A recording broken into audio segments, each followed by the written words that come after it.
or a technical issue. It's very much an ethical challenge.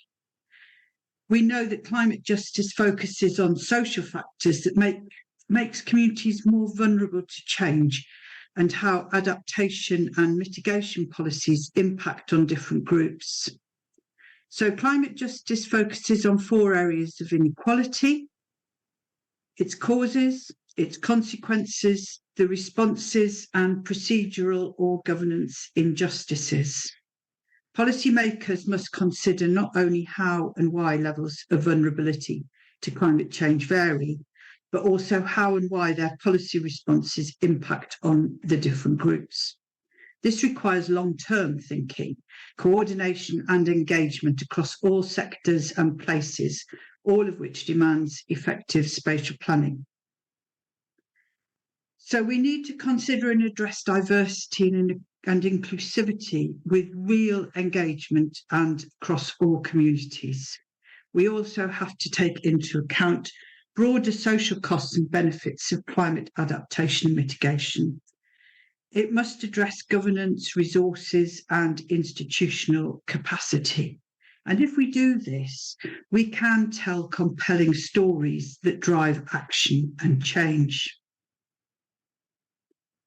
The core purpose of planning is the creation of healthy, sustainable, and resilient places that are fair to everyone.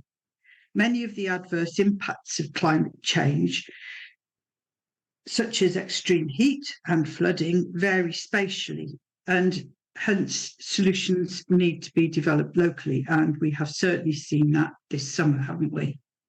Some of these solutions include consenting renewable energy developments and preventing fossil fuel extraction, enhancing communities' resilience, encouraging a wide range of behavioural change, such as through the creation of green and walkable streets.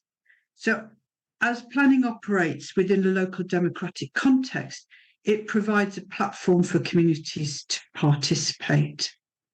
It also offers the opportunity to set and implement the long-term strategic vision necessary to deal with climate impact, such as sea level rises.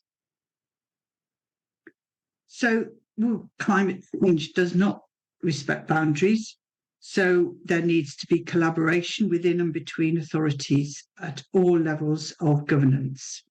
The strategic or urban level of planning is uniquely suited to address climate vulnerability. Strategic planning can be used to set out broad principles and defined objectives to mitigate climate change impacts, which local authorities must meet, but they must also have flexibility in the measures that they deploy.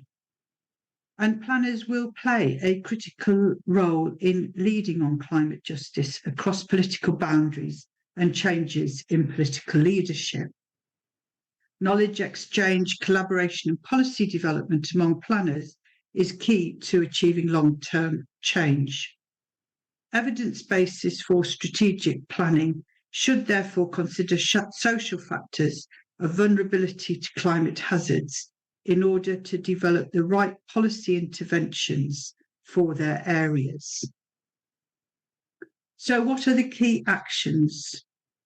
We do need strong evidence bases which address local and regional issues, and we must facilitate collaboration between authorities. Green and blue infrastructure should be used to mitigate specific effects, and joint working between authorities is absolutely essential to provide better funding and resources to develop evidence bases, strategic plans and skills. And finally, we must develop mapping tools that combine socio-spatial data and climate hazards, such as the Climate Just tool, a small extract of which you can see here on the slide, which was done with the support of the Joseph Rowntree Foundation. And you'll see that on this particular example, the red does highlight those areas on the east coast of England which are extremely vulnerable to sea level rising. Thank you very much, and I'll hand it back to Patricia.